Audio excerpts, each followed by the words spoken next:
Welcome to Not Milk Never Milk. Subscribe if you're lactose intolerant. Start with an XML declaration version 1, 0, and encoding UTF-8. Begin the file with a single root element named envelope.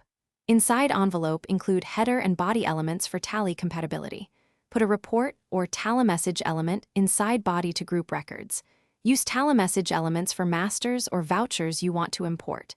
Keep element and tag names exactly as Tally expects to avoid parse errors. Save the file with a XML extension when you finish editing.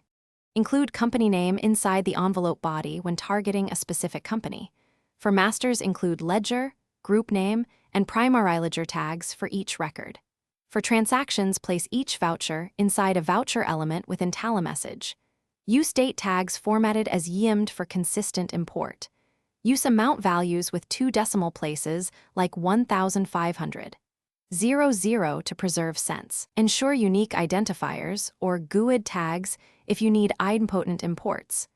Keep nesting flat and predictable to match Tally's XML schema. Validate the XML with an XML parser before importing to catch syntax errors.